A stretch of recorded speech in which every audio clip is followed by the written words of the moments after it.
Okay. So, just one moment, people are coming. So I welcome everybody. Thank you for being here. Good morning, good afternoon, good evening, since we have an astonishing lineup of speakers and high-profile participants that come from every corner of the world, so different time zone. This event, as you know, is in the framework of the project Unlocking Philanthropy Potential. It's organized jointly by WINGS and the SDG Philanthropy Platform, and with the support of the European Union and in partner with the Asia Venture Philanthropy Network, CIVICUS, the Global Fund for Community Foundation, the Global Partnership for Effective Development Cooperation, OECD, UNDP, and the Wilde Ganzen Foundation, as well as Devex as a media partner. As you can see, you have a chat where you can introduce yourself, comment, raise questions. The chat will be included in the report, the final report of the meeting. We haven't foreseen any Q&A due to the time constraints of the meeting, but we will follow up with your feedback and question after the meeting and the following events that we are planning. I remind you also that the meeting is recorded and covered on social media. And if you want to tweet, please use Lift Up Philanthropy hashtag. You will find it in the slide that you will see. And you see the gray lineup is now scrolling in the screen. We will start immediately with the first intervention. I introduce to you our Executive Director of WINGS, Mr. Benjamin Belgi. So please, Benjamin, the floor is yours. Thanks to all. Thank you very much, Tiziano, for the logistical pointers. It's a great pleasure to welcome so many eminent leaders from around the world representing philanthropy, bilateral and multilateral development agencies, civil society and government to talk about the critical issue of aid localization and the role of local philanthropy in making it a reality. As a global network that brings together 190 philanthropy networks and philanthropy support organizations and funders that champion the development of philanthropy around the world, we are well positioned to see the incredible potential of philanthropy, giving, and private social investment to transform society and reach the SDGs. We also know that unlocking this potential will require strategic investments in the ecosystem or infrastructure that can boost the culture of giving, that can create favorable policies for the field, trust, but also connect resources with needs, and increase the accountability and effectiveness of philanthropic actors. In 2019, we co-hosted with the SDG Philanthropy Platform and the UNDP a first meeting that aimed at engaging development funders in a reflection on the potential of local philanthropy for development. And to open the discussion, I said to the participants, this is not about what philanthropy can do for you, this is about what you can do for philanthropy. And this is still very much the way I invite you to think about today's topic. What I mean by that is that alignment and joint investments with a few big philanthropy actors is much welcome, it's much needed, but the most powerful way that development actors can engage with philanthropy is by supporting its growth and its development in the countries that they're seeking to assist. So why does that matter for localization? Localization means consciously investing a greater share of resources directly into local civil society that works on vital projects and social change. It also means giving those we are seeking to support the agency to define the future they want and the ways to get there. We know that the commitments taken in 2016 in Istanbul with the Grand Bargain are far from being accomplished. And the pandemic has made even more obvious the fact that local responses are more just, effective, and sustainable. The daunting socioeconomic challenges COVID-19 brings to the world only increase the urgency to reshape international aid assistance in ways that put local actors and communities agency at the center of development efforts. To make that happen, massive investments are needed in local civil society's capacity, but we also need to develop local private philanthropy and generosity that will provide sustainable local resources and reinforce resilience. In other terms, we need to localize not only the implementation of development assistance, but also the resourcing of development. With the right investments in local philanthropy ecosystems, the payoff could be huge. According to the SDG Philanthropy Platform's research, $651 billion in institutional philanthropy giving for the SDGs could potentially be unlocked by 2030. This accounts for a whopping 286 billion more than what was initially estimated back in 2016 by Candid. And the potential is even greater if we look at the growing middle class in emerging economies.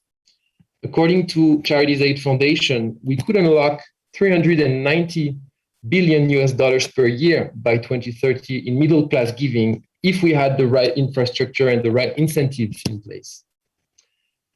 But investing in the development of local philanthropy is not only about bringing more dollars to help fill the SDG funding gap. It is about creating new models of development that bring about change from the bottom up, based on local agency and broad societal participation from citizens, corporations, communities, or high net worth individuals. Of course, unlocking domestic philanthropy's potential should be done in complementarity and not in replacement of ever greater international investments, both public and private. And therefore, we must continue to advocate for policies that support cross-border funding instead of restricting it as we see happening in too many places around the world nowadays. We invited representatives from INGOs, government, development agencies, and of course, philanthropy today. It is because all of us have a role to play, not only by increasing our direct support to local actors and communities, but also in growing the local resources that will support them tomorrow. Today, we will hear from major global development players on their experience building local philanthropy, and we will see it can and must be done in many different ways. Investing in community funds, supporting CSO's fundraising capacity, helping with campaigns that grow giving, advocacy for an enabling environment, or investing in platforms such as the SDG Philanthropy Platform that build bridges between philanthropy and other actors for more synergies and effectiveness. These are just a few examples. We are lucky to have several inspiring initiatives to showcase today. One of them that I want to highlight for its global relevance is our 2-year partnership with the European Union that aims to create an enabling environment in which philanthropy can thrive, especially in places where it is most threatened. Before I conclude, I want to inform you that we just launched the Lift Up Philanthropy Guide that you can use and apply to better understand and support local philanthropy's development where you work. It gives practical guidance to all of us on investing in philanthropy's development. We also have a new startup project to map and strengthen the philanthropic ecosystem in West Africa, sponsored by Hilton Foundation and Fondation de France, and in partnership with Trust Africa. I hope this event will increase the realization across the range of philanthropic and development actors that localization also means building a local philanthropic ecosystem and local giving. I am thrilled to have such an amazing group of critical actors gathered here today. This is the right time for such a dialogue. This pandemic has changed so much, and as we slowly emerge from restrictions on travel, this is a moment of change that we can't let pass us by. Truly authentic, effective localization could push us to the tipping point for catalyzing change in foreign aid assistance and the philanthropy sector, becoming more than a buzzword. It could require effective bottom-up inspired policymaking to inform those decisions to be taken forward at the highest political level. This event is just 1 hour and a half among hundreds of discussions and debates at this 76th session of the UN General Assembly. After this event, we at Wings will host many of you gathered here today in a further series of smaller, very interactive discussion workshops.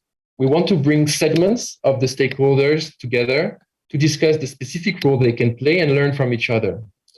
Wings will be publishing our common positions that come out of the workshops, along with case studies of promising practices and concrete changes that can be achieved if we work together to lift up local philanthropy. To start off today's program, we have two keynote speakers who will both address some key framing questions. We have with us Martin Seckel, who is the Deputy Director General at the European Commission, responsible for human development, migration, governance, peace and resources in the Directorate General for International Partnerships. Our second keynote speaker is Michelle Sumiles of the United States Agency for International Development. At USAID, Michelle is the assistant to the administrator of the Bureau for Policy, Planning and Learning. So we begin with your remarks, Martin. You have 3 minutes to address the question, what is the role of the EU in supporting domestic philanthropy? Yes, thank you. And good morning, good afternoon, good evening to all participating and listening in. I think we all agree that there is a necessity, an imperative to expand the donor base for relief actions and for social welfare activities. And this, of course, includes local philanthropy. And we very much believe that this needs to happen in parallel with addressing the root causes of the need for such relief work, particularly on the big issues of our time, such as climate change, structural poverty, and others. Supporting local philanthropy remains, therefore, an important goal as part of our overarching objective to strengthen the capacities and the participation of all civil society organizations in partner countries. And this is very important as actors of development and actors of governance in their own right. This is a fundamental premise of our approach. Now, of course, this is easier said than done. There's a lot of importance to actually learn how to do this in the best possible way. And we are therefore always interested to learn about examples of good practice in localized financing approaches, how local philanthropic ecosystems can be built, for example, but also how to create the trust for local resource mobilization that can support local community-based organizations to deliver these social investments. Private resource mobilization involves international collaboration. There is a lot of need to gather data, to build capacity, and to enable local voices for all forms of private resources in philanthropic infrastructure. Yet we note that despite a lot of good examples we've seen, and I'm sure we'll touch on those during today's event, we still see overall weaknesses. There is, for example, an unequal distribution worldwide. 80% of all the investments currently are in North America, less than 4% in Asia. So lots more still needs to be done. Final remark in this first intervention. I mean, the principles of development effectiveness apply to all forms of development cooperation. So we apply this, of course, to ODA, but we also need to apply this also to activities by civil society actors, including philanthropic foundations. And therefore, we also stand ready to help and to ensure that together we can all integrate these principles into all our activities, of course, adapting them to specific contexts. Thank you. Thank you very much, Martin. So, Michelle, may I ask you the same question? What is USAID's role in supporting domestic philanthropy? Well, thank you so much for the question. Thanks so much for this forum and for Wings and the other co-sponsors of this event for hosting it. And also, I'm really glad to be here with my EU counterpart to talk about this topic. I want to say that we here at USAID are very excited about the conversations that are emerging around localization, working with local partners, empowering local partners, and shifting the paradigm of the power dynamic between donors, partner countries, and local organizations and entities. And this is just a piece of that conversation for us. And we at USAID will be further rolling out in the next 6 to 9 to 12 months some new processes and policies around this issue that we hope will really start to seed the space much more significantly. I think that what we're finding is that the development challenges that are facing us, from food security to the COVID pandemic to climate change and the crises that are happening there, are just so widespread, complex, and interrelated that without local solutions that are owned by local partners, we are not going to be able to find a way forward. And I think it's a new time in development and global development efforts. So in terms of supporting local philanthropy, we do see local philanthropic organizations as key partners for USAID and for donors in helping us identify, support, and build the capacity of local nonprofits and entities and universities and other organizations that should be part of this discussion. I think for too long we have kind of ignored the sector, and we look forward to finding new ways to work with them in parallel, together, maybe joint funding, thinking about creating enabling environments where they can thrive. And so from a USAID point of view, we both see it as an opportunity to unlock local resources, because as you mentioned at the top, there are many, many local resources that are not necessarily targeted in this way. And we believe that this is an opportunity to build spaces for local partners and local entities, local philanthropic efforts to thrive. I would say we support this work by in a couple ways. We provide resources in countries to enhance transparency around philanthropy, especially in terms of activity management and how funds are expended, building the capacity of those philanthropic entities to really do the work they need to do locally. And then second, we also work in countries to provide further improvements to the legal enabling environment. So this means working with communities, civil society groups, to ensure that local government institutions, national government rules, regulations, tax policies are not limiting the ability of such entities to exist. For example, in Serbia, we found that food producers and merchants who were hoping to donate surplus food to food kitchens, banks, and charities were paying taxes on those donations. So really didn't make sense for them necessarily to donate it, and many were just choosing to destroy the food. So we're working with our local partners there to seek the ability to abolish that tax, which we estimate would lead to potentially $700 million more in local food donations. Clearly, these kinds of local efforts are really important. They're not sexy, right? They are the bread and butter of what makes things and environments work, but they're really important, and we believe we can help in that way. Finally, we also are looking to support research and analysis on the opportunities and obstacles to greater community-based philanthropy. And where feasible, we are looking to potentially use the agency's convening power in countries at the local level to pull people together and talk about how we can build a new ecosystem for locally resourced development. So I'll leave it there, and I look forward to further questions. Over.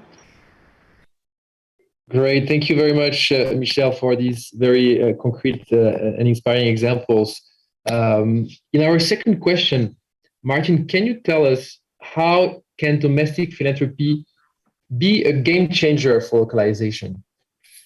Yes, thank you. My US colleague mentioned the very important aspect of the enabling environment. And indeed, as a leading donor, one of the leading donors, the EU is committed to ensuring that there is an appropriate enabling environment, of course, with the right financial and other means of support, as directly as possible for local and national actors in the global south. And therefore, a great deal of our work is based on our commitment to improve the effectiveness of humanitarian action through really looking carefully and effecting fundamental changes where needed in the way development and aid are organized and implemented. And this can be done in many, many different ways. For example, in scaling up direct funding, in supporting local organizations to deliver more effective aid in many ways, and there are many examples of this. There's also a very good reason why this needs to happen. We recognize that local organizations and local philanthropy bring a lot of on-the-ground knowledge and skills. They bring access, they bring presence, analysis. They help us understand the local context, and they help us connect to people and communities. And without this, there is a big risk that we do things which only exist on paper. And therefore, this contribution is really, really important. I'd like to emphasize that. So we are investing heavily in solutions that put local leadership, local design, local implementation at the heart of development, of our development assistance. This is not an accessory, it's not a nice to have, it's a must have. And there are, as I said, many examples of this. And we have tried also to put together in one single document our approach. I refer here to the communication to the EU Parliament on the EU's humanitarian action, new challenges, same principles, issued in March 2021, where we basically highlighted three important principles. First, the need to invest in strengthening local capacity.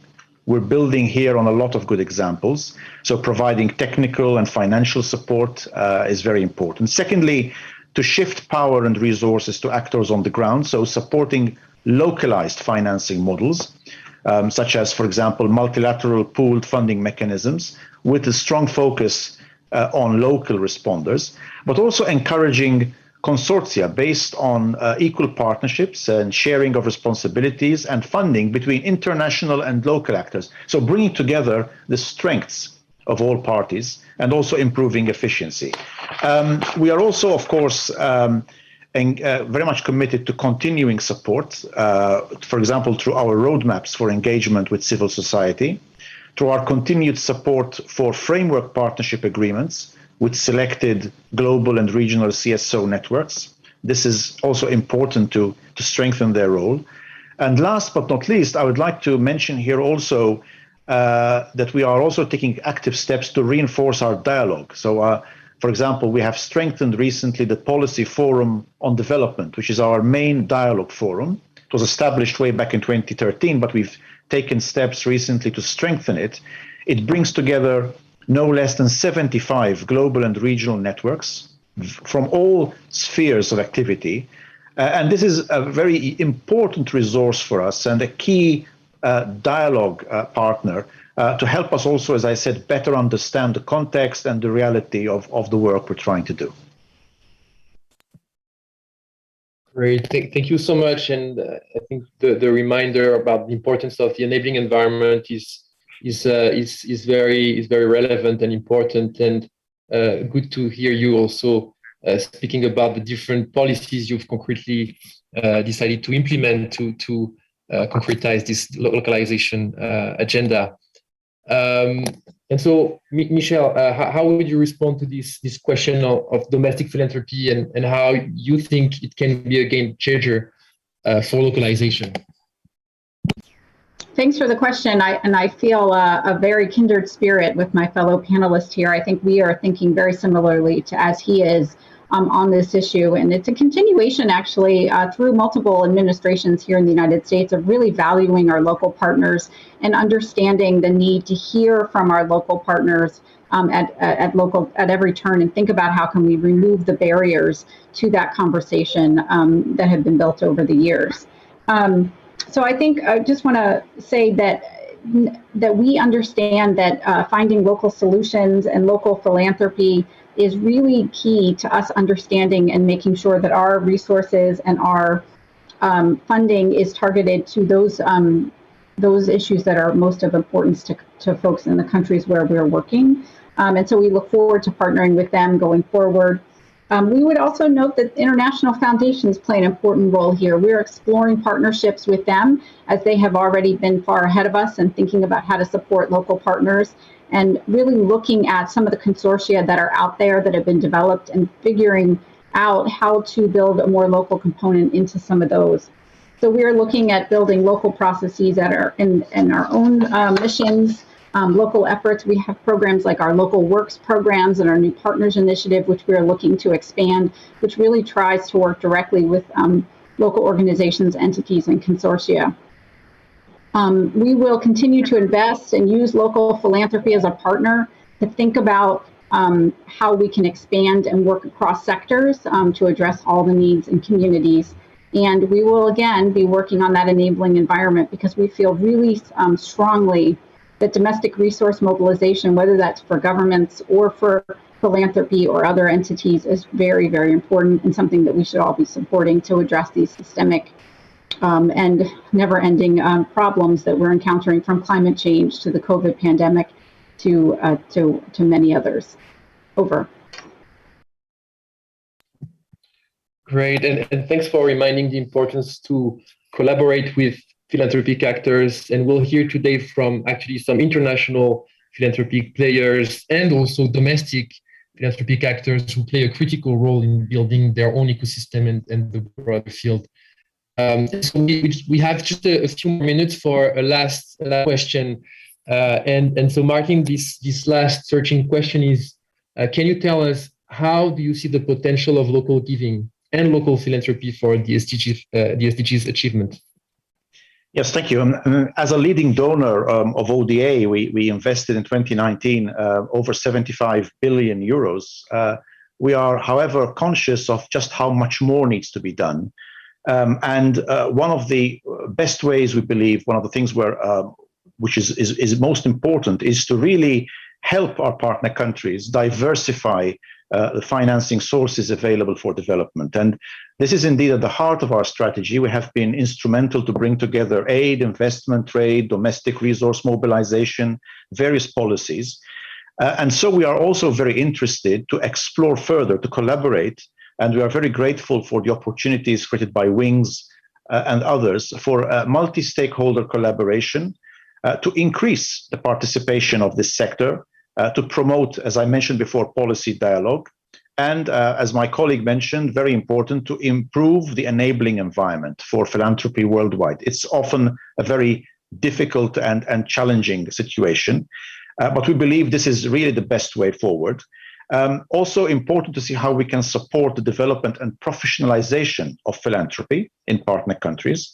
This would contribute to the mobilization of additional resources, which are very much required to help us achieve the SDGs and effectiveness of development activities in general, and also to advocate together for the right enabling environment for philanthropy. There is unfortunately all too often today a shrinking space for civil society and democratic governance, and therefore these networks can really be a great help to help us also reach a wider range of local organizations. So we very much are committed to continuing and intensifying our efforts to increase philanthropic outreach, to contribute to the mobilization of additional resources, but also to help build capacity and support as needed in various ways, and to strengthen the effectiveness of development, and also the accountability and transparency of philanthropy actors. And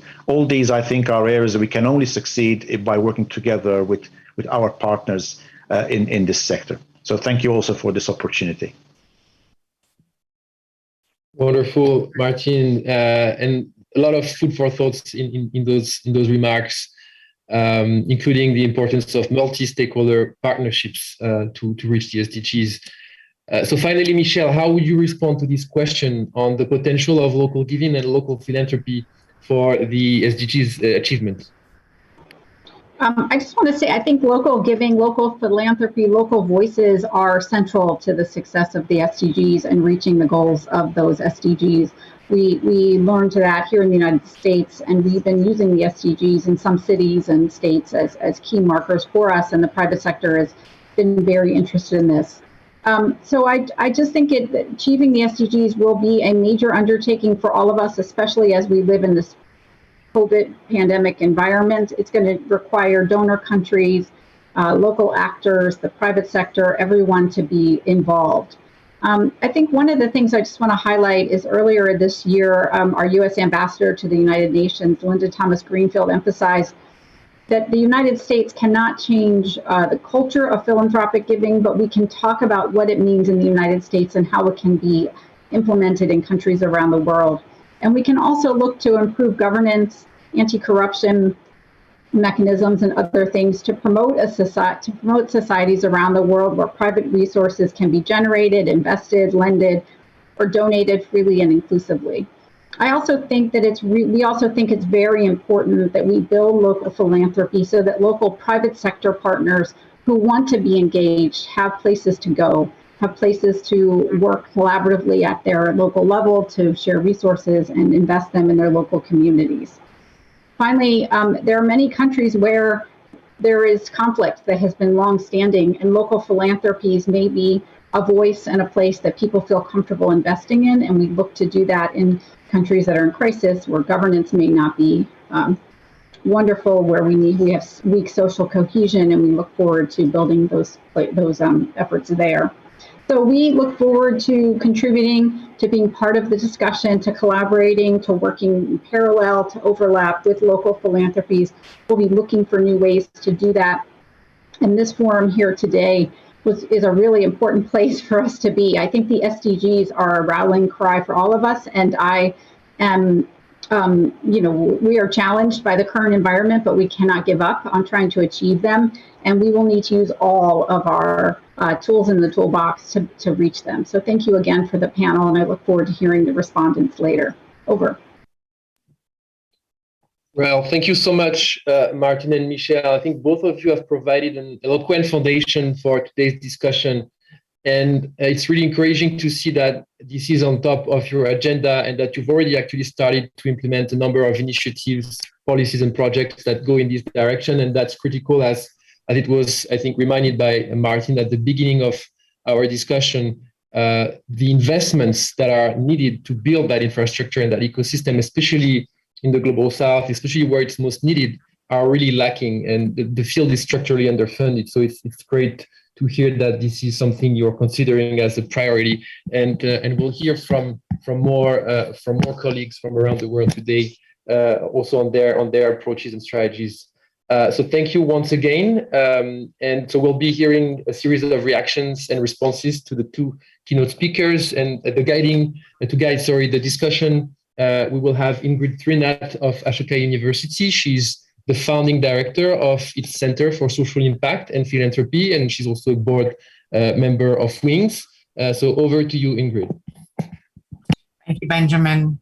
And thank you also to WINGS and all the other partners in today's event for the privilege, really, of anchoring this conversation.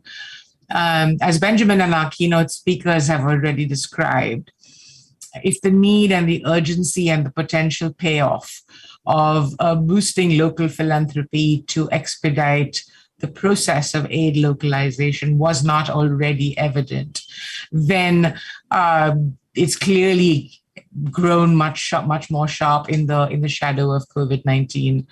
Our own research at the center has clearly highlighted the rootedness of the community, in the community, being one of the key factors that ensured not just effectiveness, but speed, agility, responsiveness to the pandemic.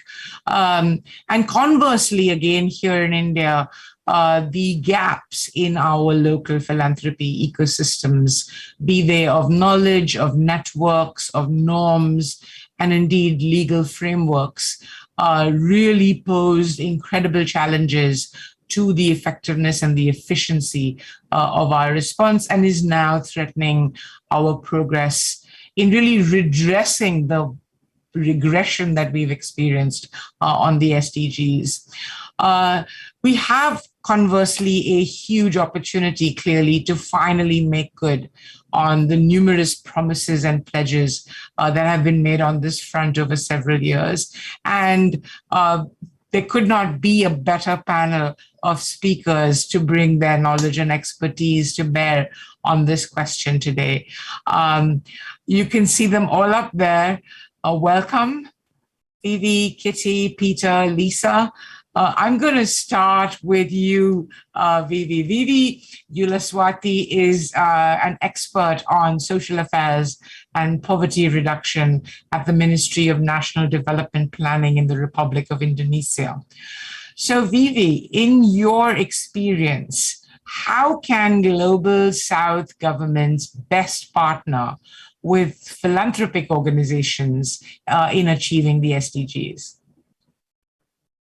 Thank you, Ingrid, for the opportunity. Thank you also speaking in this valuable panel for me. So for Indonesia, even before pandemic, actually the cost of achieving the SDGs was very high.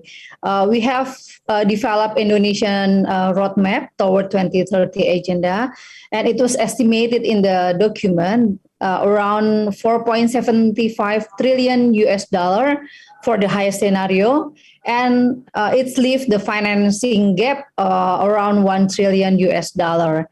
So as the government budget is always limited, it is our expectation to have a private share to get higher toward 2030 agenda. So for us, the private sector is really the missing piece of the SDGs puzzle.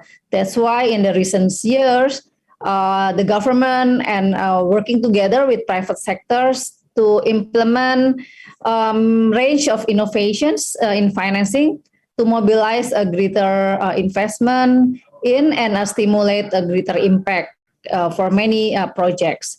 So some of the strategy that we have include reducing the fuel subsidies and introduce the sin tax, that's for the tobacco, alcohol, and sugar, and try to focus more for the SDGs intended targets and indicators type of activities through the introducing or establishing the blended finance mechanism. So some of the infrastructures, basic infrastructures in remote places are financed not only from the government and local government, but also including from zakat, the Muslim source of fund, as well as from the CSOs, both from the domestic and also the internationals. Lastly, we created also the green bond mechanism.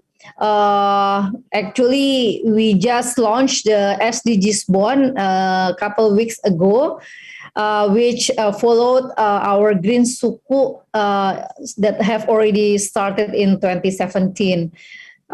So the private sector is also driving innovations like to advance in the fintech, social enterprise, impact investment, and several other instruments.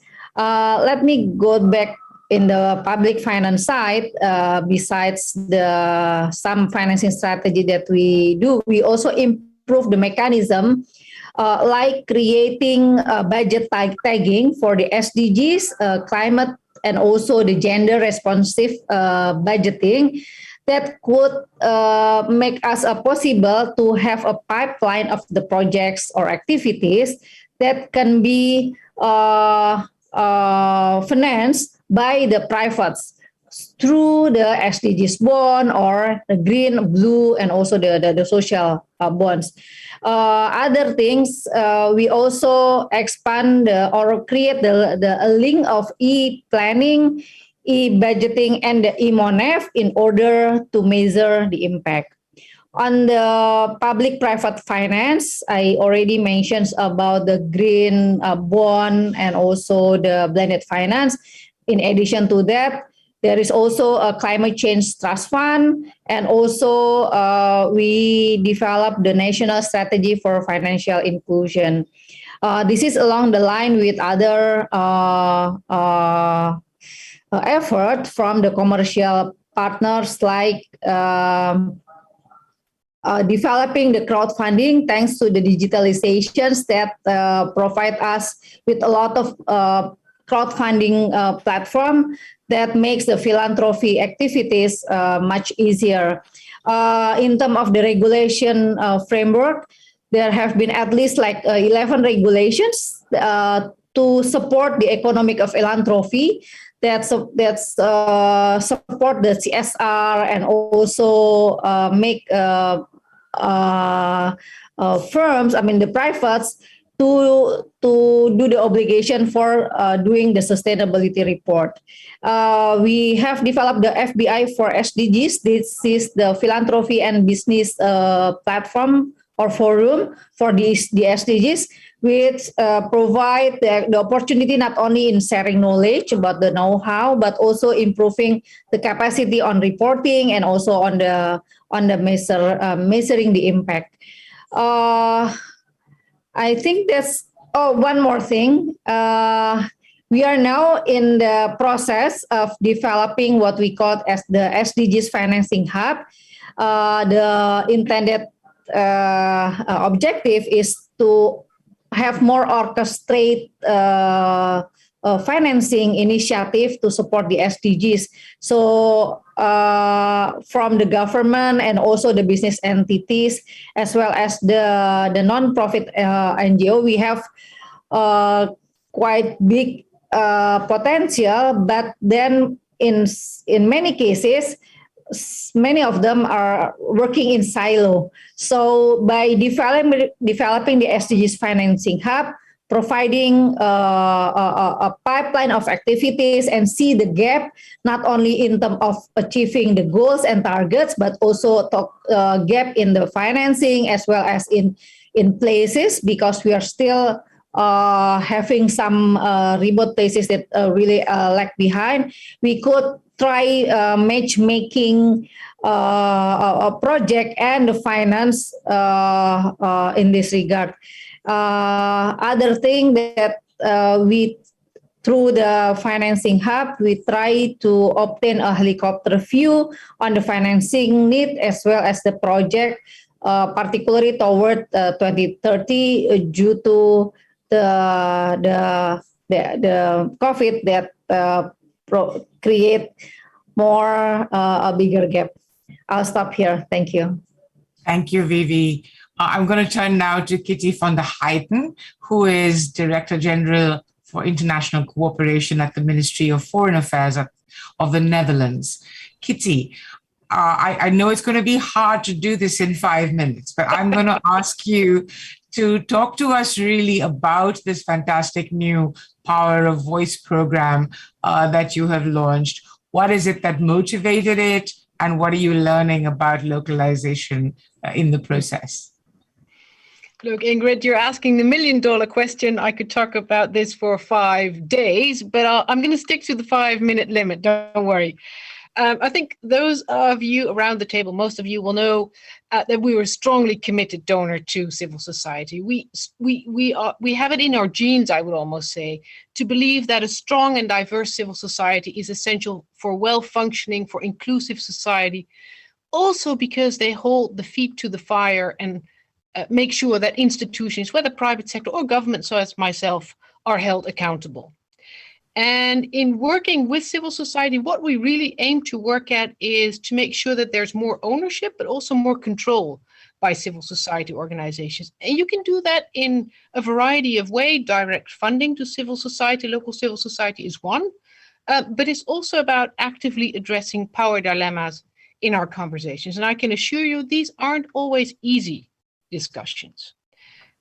We strongly believe that more control, but also more ownership for local civil society organizations is just one step to ensure that civil society can play its role, that they're independent, that they have a political role, because this increases their legitimacy. And this is what it's all about in the end. These tenets have actually been completely mainstreamed in the Strengthening the Civil Society tender that you were just referring to. A budget of 1.5 billion euros for 5 years. So this is not small money. And I think this underscores just how important we find that civil society really is. And changing the power relationships and making, having these open, tough conversations about it, I hope will really help to increase the effectiveness of what we do, because in the end, that's my metric of success. One of the important programs that we fund through the program of Power of Voices is the Giving for Change Alliance that works on two things. One is domestic resource mobilization, and second, strengthening the capacity of civil society organizations. And why do we believe that sort of building local constituencies and mobilizing local resources is so important? Well, point one, because it will make you much less dependent on the likes of me, international donors that do tend to change their policies when there's new ministers, right? So it will make organizations much less vulnerable, much less dependent, but it will also allow them to move away from sort of top-down, north-south models and base interventions based on local knowledge, local priorities, but also local solutions. And they're there, we just don't always recognize them. Second, I also think it's important to recognize that it will also strengthen the position, I would say, of local civil society organizations when there is a moment of shrinking civic space, when you can mobilize local resources, because sometimes it's more difficult to receive foreign funding, but also when you're under threat that your organization is being closed, you will have a local constituency. I think this is incredibly important as part of your power building. In the Giving for Change partnership, we are honestly striving to complement each other. We are different, but we have similar dreams as government and civil society partners to shape that localization and shift the power agenda. We try to honestly learn, but I will admit it's not always easy. As a government donor, I have to contend with very heavy administrative procedures that I have to comply with. These are enshrined in law. and they can hinder my and our collective ambition to shift that power, to shift not just resources, but also decision-making and responsibilities to the Global South. So here is also a task for all of us to discuss this, to address that challenge, and to find solutions for them together. What I have also learned, and this is, I've said this before to some of you here on the call, it also brings out certain frustrations. Certainly the frustrations from the South that it's always been top down, but let me share you my frustration.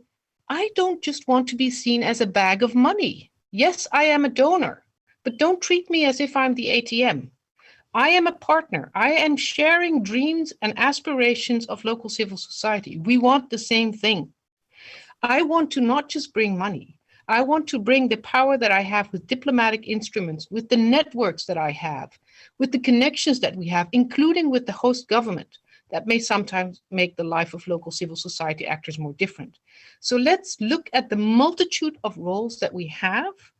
Let's complement each other. And I think by that, we can shift not just the power, but also become much more effective in realizing what I truly believe are the collective dreams to uplift poor and vulnerable people. And we can only do that through and with local civil society. Back to you, Ingrid. I hope that was under 5 minutes. Just about. Thank you, Kitty. I actually have some firsthand experience of that in my time at HEVOS, where we did count on every asset of the Dutch government being brought to bear on our situation here in India. If I can turn now to Peter Lohan. Peter is, as you've been told, the president and CEO of the Conrad Hilton Foundation. Peter, the Hilton Foundation recently decided to support the development of the philanthropic ecosystem in Africa. What prompted you to make that a focus for your investments, and what are you looking at by way of outcomes? Thanks, Ingrid. Well, the Hilton Foundation is a strong believer in multi-stakeholder partnerships for the SDGs. In a general model, each partner has comparative advantages or superpowers, if you like. Government sets policy, provides services, is the backbone, and provides many social safety nets. Business, important for innovation, and I think for serious execution of the SDGs. Civil society organizations, last mile development, safety nets, and as Kitty said, watchdogging, as was also mentioned earlier, local solutions. And philanthropy, classically, provides a long-term vision, but also short-term dynamism, can do a longer horizon than other actors, but can also respond more quickly, and is often an angel investor, and often the part of the ecosystem that is closest to civil society organizations.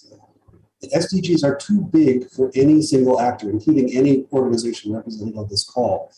So it makes sense to organize into MSPs around particular parts of the SDGs and think, how do you understand the whole? What is your slice within it? Who do you need to partner with in order for that goal to be achieved? And what do you each individually bring? And now, bringing this down to Africa, there are some particularities. Generally speaking, governments are very important for policy setting, but often are not providing the whole range of services, particularly in rural and peri-urban areas. Business also often very focused on capital cities and large cities. CSOs, the civil society sector, is much larger in Africa because of the relative smallness, if you like, of both government and business. And I would make a distinction between civil society organizations writ large and community-based organizations.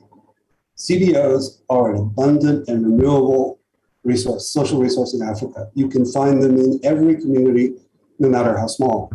They are well understood locally. They're well trusted. They have strong local accountabilities. For all the rap that Africa may have about corruption at high levels or murkiness, there are very, very high levels of transparency at the community level. And very strong local safety nets that are family and community based. When you think of Africa in the beginning of this century, losing 12 million African children lost parents due to AIDS or orphaned. Think of what that would have done in your country. Think of what that would have done in the Netherlands or in the United States or in Brazil. And yet Africa responded very resiliently and primarily at the community, at the family and the community level. Now, I want to push back on one thing in this conversation, and that is that local solutions are the only solutions, or local solutions are always the best solutions. I think in Africa, the relative absence of government has led to communities taking on the provision of many services. Think of community managed schools, think of community health workers, community clinics, but that's a heavy lift. And communities are not always well resourced to do that, and it lets the higher level partners, the governors, off the hook. So I think we should be talking about grassroots and grass tops needing to work together and coming together in effective partnerships. Now, bringing this into philanthropy, I think there are two common ideas of philanthropy in Africa. One is the community foundation model. For example, the Kenya Community Development Foundation is a shining example, which is an imported model from primarily from North America, but doing very important work in funding local CBOs. There are also wealthy Africans, the Rockefellers, the Carnegies of Africa, Tony Elumelu, the Motsepes, Mo Ibrahim, who have started their own foundations. But I want to put a third element on the table that I think is more important than either of those in terms of philanthropy. And some of you may know of the work of Alan Fowler and Susan Wilkinson Maposa, primarily the Poor Philanthropist, where they make the point that individual support, mutual support of people who are poor, is in the collective much more important than philanthropy, than structured philanthropy right now. And in fact, probably dwarfs overseas development assistance. But it is often unrecognized because it is informal.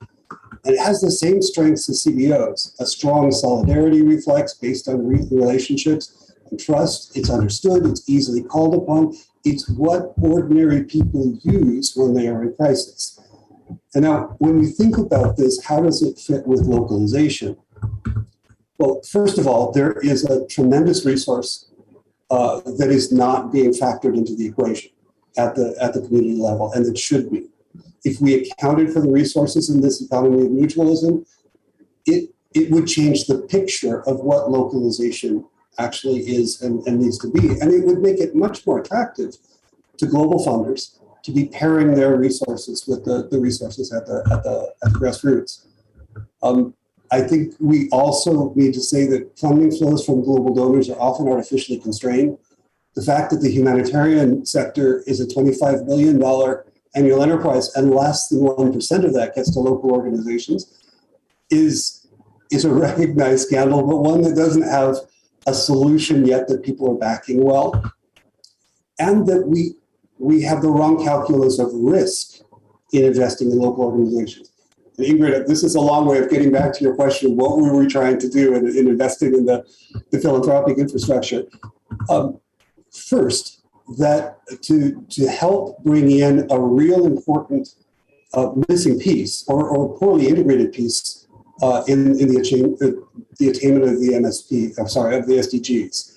And that is not only philanthropy, but also community-based organizations. And then I think also helping local philanthropy is very important in the development of the CSO sector. We need, or the CBO piece is really important, but because it is informal, it doesn't scale well. And it needs to be paired with a vibrant, more complex, more developed civil society organization sector. The local philanthropy is well placed to do both of those. And I believe that local philanthropy can have an important role in de-risking global funding flows, because local philanthropy has knowledge, can do the due diligence that global funders cannot, and can make that funding extend farther. So let me leave it there. Thank you, Peter. I'm going to turn now to Lisa John, who is a friend, comrade, partner in crime, who is also Secretary General of CIVICUS. Lisa, resourcing civil society has been a CIVICUS priority for several years now. What, in your experience or in CIVICUS's experience, have been the most effective actions to help to rebalance this equation? Thank you, Ingrid, and hello from Johannesburg. It's great to see a lot of familiar faces, not just in the panel, but a lot of familiar names in the list of attendees as well. And particularly for the benefit of the attendees, I'm going to try and be as provocative as possible in my response. I've studied about and worked with civil society for 27 years. And I think one of the topics that easily triggers a lot of anxiety and also impatience, not just in me, but a lot of my colleagues, is this whole subject of localization. I think one, there are a few things that we're seeing clearly that haven't really worked and haven't really delivered despite the grand rhetoric. One is really, a fundamental shift in trust. So the trust that the international aid system or the larger philanthropic system needs to place in local actors, in their perspectives and their experience, in the leadership they can provide to addressing complex transnational issues, that really doesn't seem to have followed from a lot of the good words that were, kind of shared in these past years. And there are two reasons for that. One is really the inability, I think, for us to really interrogate what it takes to transfer power. A lot of the issues that we're linking to localization are linked to long-standing traditions of colonization, of patriarchy, of the consolidation of resources and assets and the extractive way that we behave with natural resources. And I think without having those conversations, if we're trying to quickly progress into how we transfer resources locally, it's basically doing a disservice, I think, to a lot of the people who worked on the Shift to Power movement and a lot of the fundamentals which have led to this conversation. And I think a good indicator of whether the organizations or the international organizations that need to be showing more leadership on localization are embracing that deeper, the deeper politics of localization is the level of transformation they've integrated in their own institutions. So have we really talked about, a lot of the social movements like the Me Too, the Black Lives Matter? So have we really addressed gender and racial justice? Have we really addressed, approaches and attitudes towards colonization within our own organizations? If there hasn't been a shift in leadership and capacity in your own organization, there is no way you're going to deliver on localization, because you're still holding on to those, really fundamental assumptions and attitudes, and then expecting some kind of behavior change or, impact or indicator related change on the outside. And I think that connection between us in terms of the international aid and development sector about what we do internally and what we say externally is where the publics are holding us to our feet to the fire, right? We absolutely need to be more coherent and more consistent, and definitely more authentic in how we're then expressing the outcomes we want to serve.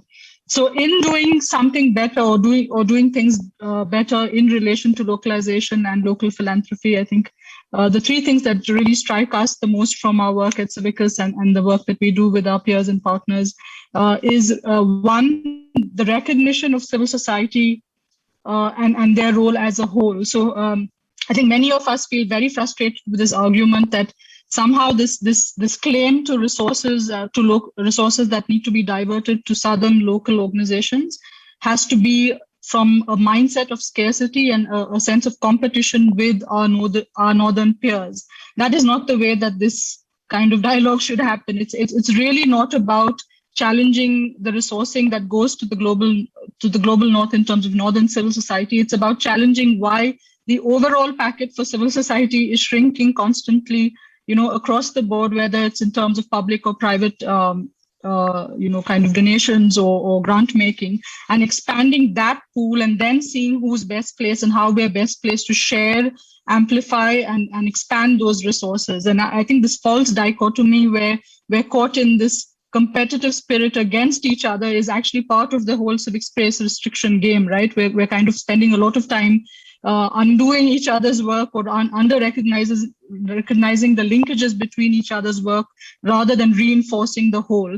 And that's why a lot of the comments that have already been shared in terms of strengthening the wider ecosystem, I think, is absolutely fundamental.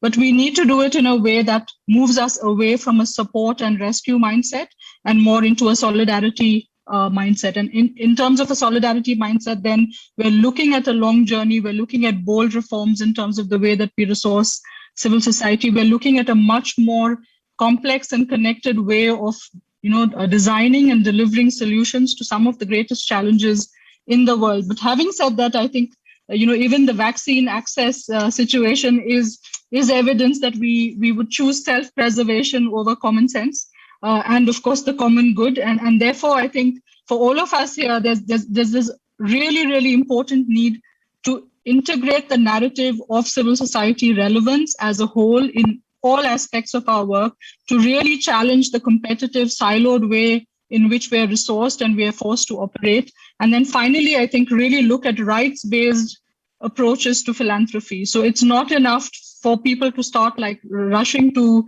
project proposal writing workshops and all kinds of other things, tricks and trades, tools that we have to pick up in order to be more fundraising experts, to be more worthy of fundraising. We need governments to have budget lines for civil society in all of their work. We need international organizations to have budget lines for civil society engagement in all of their work. We don't need to be spending 80% of our time trying to figure out how to raise resources. Those resources are part of a public good towards broader civic participation. This is the age of social movements, and every single person on the planet is a potential civic actor. And I think that's the approach that we need to be taking when we justify resourcing for civil society. So I'll end there. Thank you, Lisa. So you've heard now from a fairly wide range of opinions, but still largely, vehemently agreeing with each other, I think. I'm going to turn now to our respondents to see if they can give us a perspective from philanthropy of some of reactions to what they've heard today. I'm going to turn first to Kees de Jong, who is CEO of Wilde Ganzen Foundation. Kees, what is it you think that INGOs, who are often painted as the bad guys of this entire drama, and foundations can do to rethink and foster the sort of localization that our speakers have been talking about? Thank you. Well, since 2007, Wilde Ganzen has supported domestic resource mobilization. This has led to Change the Game Academy in co-creation with partners in Kenya, India, Brazil. And this program offers training, so capacity building, and local fundraising and mobilizing resources. And so far, more than 1,500 organizations have been trained in 12 countries. And we're happy to take a next step through Giving for Change, but that has been elaborated already on by Kitty. So what to rethink? Based on 50 years experience, I would like to share some key lessons. First of all, we need to rethink what kind of support partners need to be strong, independent organizations. One day, as Northern Grantmaker, we realized if you continue just providing project funding, you will never be redundant. Our partners need something else to become less dependent on external donors. Thus, we started domestic resource mobilization. This renders not only more financial sustainability as well, but also ownership and bottom-up change. We also need to challenge the idea that external resources are a key driver of development. In fact, resources are abundantly available in the Global South. In our experience, raising resources is possible everywhere, even in the poorest communities. Everybody has something to give: money, time, skills, voice, knowledge, solutions, etc. If people themselves invest in change, they build confidence by themselves, self-esteem, self-efficacy, and claim their rights. Also, we need to shift to direct funding. And that's been talked about already. It's a good start, yet it's not the final solution. Simultaneously, one is to switch the funding game, rethink roles and rules as well. We need to rethink our partnerships. Move away from top-down models, though we are restricted by governments, etc., for top-down thinking and with many subcontractors. For example, we should attach less power to the money provider, value other sources of power like knowledge and trust. Allow for long-term impact and move away from quick and dirty results. Make accountability and reporting mutual. Be accountable yourselves, share reporting, include downward accountability. And control less and trust more.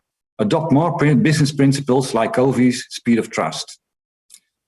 make leadership and governance more distributed, flexible, mutual, and servant.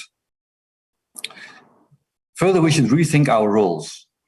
INGOs should not just compete with local actors and quit. They should quit direct implementation. Instead, take their roles, take new roles, advocate for global solidarity, be broker, redesign risk models, it was mentioned, innovate measurement criteria and funding modalities. And if we think about local, we should not forget local is not just from global north to global south, it's also in the global south from national to community level. That was also addressed. We need to address it more even, I think. To conclude, raising resources locally is a true game changer. It is essential to mainstream it in capacity building. And therefore, I invite you to make use of Change the Game Academy, a free and powerful online tool with locally available trainers. Over. Thank you, Kees. If I can bring in philanthropists now who work in emerging economies. Yanni Peng is Secretary General of the Narada Foundation, and Rodrigo Ponzi is Executive Director and founder of Instituto MOL. As philanthropists that operate in these global South economies, can you give us, Yanni first and then Rodrigo, some concrete examples of how building this stronger philanthropic ecosystem actually makes a difference? Thank you, Ingrid. I'm from Narada Foundation. We are based in Beijing, so we position ourselves as an ecosystem builder for the philanthropy sector in China. And we have been working on the infrastructure building and the ecosystem building for over 10 years. We helped establish several networks and platforms for the sector, including China Foundation Center, China Foundation Forum, China Donors Roundtable, etc. And so after the over 10 years efforts, now we feel we see the impact and we feel the benefit for the sector. For example, let me for the COVID-19 response last year, you know that I think the COVID-19 happened in Hubei province. Demonstrate vividly the importance of localization, because during the time of lockdown, all the organizations from outside cannot get in, and we all rely on the local organizations to provide services to the local people. And so at that time, one of the infrastructure we helped created the coordination platform for the disaster relief, helped establish a China NGO consortium to respond to COVID-19. So over 70 organizations across the country joined the efforts, and they shared information together and help match the funder with the local or the frontline organizations, and also do some capacity building online. This is very helpful. And so as a result of that consortium, 17 foundations initiate a joint effort to help build up the ecosystem in Hubei province for the philanthropy sector. And Narada Foundation is one of them. And these foundations, we share the information of our grant programs and also our information about the grantees. And so it sets our efforts on the due diligence, and also we do the joint grant making. It is, I think it helped Narada Foundation to form our later on strategy to help Hubei province. And I very much agree with the speaker, Keys. He mentioned that localization is not just about the international donor and the national level. It's also about from the national level to the community level. It is very true. And so after 10 years efforts to build up the ecosystem at the national level, we realized that it is more important to help build up the local ecosystem for the philanthropy sector in the province or in the cities or counties, because in the end, we depend on the local people to mobilize local resources to address to the local needs. Only the local organizations, local people, they knew the problems very clear, and they know where the resources is. And so from this year, Narada Foundation, we start our pilot in Hubei province and the Shandong province to help the key drivers in these different provinces to help build up the trust between different players in these provinces. And we give capacity building, and also to put in some the grants to help them to integrate with each other more frequently, and also do some capacity building for the local NGOs. So I think I will end at this point. Yeah, it's very important to localize to the community level. Thank you, Yanni. Turning to you, Rodrigo, what are the examples you can think of how having a stronger ecosystem really makes a difference? Thank you, Ingrid. So I'm a social entrepreneur based in Brazil, and throughout my professional career, I have always believed in the importance of strengthening an ecosystem and its intermediary organizations to foster social transformation in different ways. As a co-founder and executive director since 2007 of Editora Mall, which is my social impact business that generated more than 42 million reais, or around $8 million in donations, partnering with retailers, I've been working with the mission of strengthening the culture of giving in Brazil in the center of my business. And naturally, my initiatives as a philanthropist have been focusing on the theme of philanthropy. So I have been supporting and structuring organizations that dialogue with this mission and work in collaboration with other actors in the field. In recent years, I created Instituto ACP. ACP are the initials of my father, as a social organization, 100% financed with my family resources, whose mission is to strengthen the management and governance of the third sector. And I also co-founded Instituto Mall, which is a non-profit organization linked to Editora Mall, my social impact business, with the mission of improving the culture of giving in Brazil. Those are broad, articulating, and sustainable structures that seek to promote systemic transformation. They bet on the power of knowledge, of communication, and great networks to make this ecosystem stronger. And on both organizations, we invest in research, in events, communication campaigns, knowledge platforms, among other examples that expand the awareness of this theme and reinforce the importance of the third sector as an agent of transformation. I also see the need to connect to personal decisions as a philanthropist to the same mission of structurally strengthening the field. And from my personal experience, for example, I invest in startups that aim to improve Brazilian philanthropy. One great example is Simbiose Social. It's a business that proposed to connect social projects in one side and companies in the other side to increase the volume of resources invested. They have connected more than 300 million reais to different initiatives. And I also allocated my donations to projects that can improve fundraising in many different collaborative ways.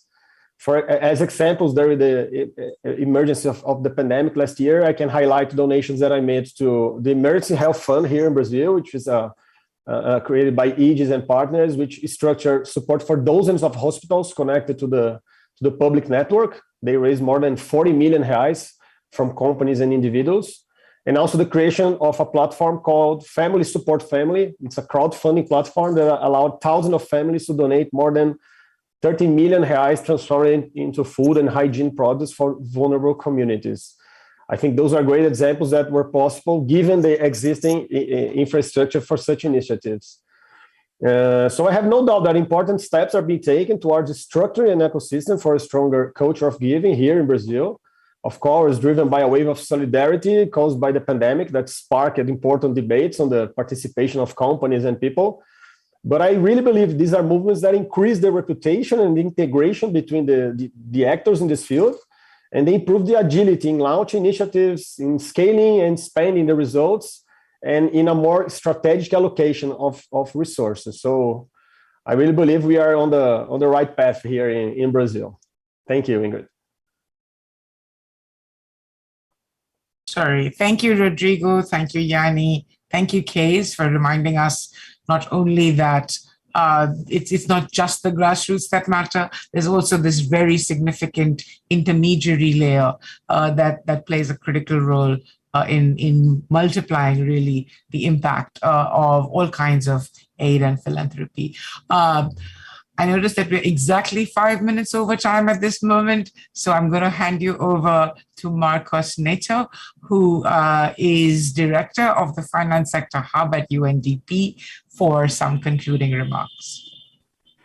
Thank you very much, Ingrid. Thank you, Ben. It's great to be here. It's like old reunions. Good to see you, Peter, and so many different colleagues here.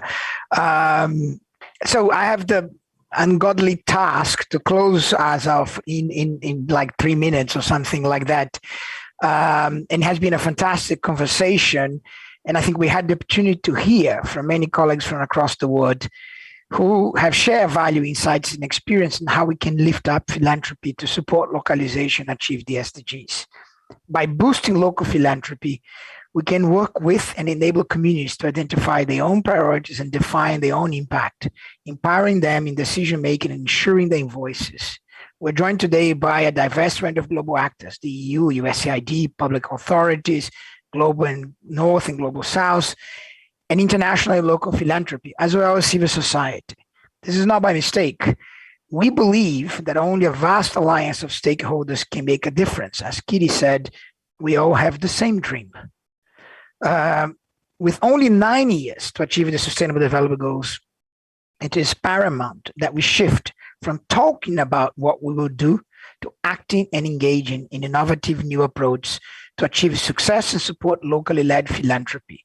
We will only succeed if we collaborate. WINGS and UNDP are already working together to foster localization. Last week, we officially relaunched the SDG Philanthropy Platform at 2.0. The 1.0 version was fully supported by people like Peter Lockery and many others in the past. We now got the 2.0 going on, which promises to be at the vanguard of philanthropic collaboration and innovation by undertaking catalytic work with local philanthropy. This is important for us because there is a role for systems like the United Nations and governments in achieving and maintaining the enabling environment to achieve the localization of the SDGs. As institutions we can bring the power of diplomatic instruments, can work with host governments, and also leverage networks that can support the local philanthropy. Further, WINGS has also just launched its new guidance on how to assess the strength of philanthropy support ecosystem, which highlights local examples of how joint work and offers you all a comprehensive tool to build a robust philanthropic support ecosystem in your own region, ensuring progress towards achieving the localization agenda and the SDGs. The SDG Philanthropy Platform, UNDP and WINGS, are necessary enablers and facilitators that can continue the progress to date to lift up philanthropy, both in terms of increasing volumes and making use of new, broader and inclusive approaches to philanthropy. We need your help to realize these sector-wide goals.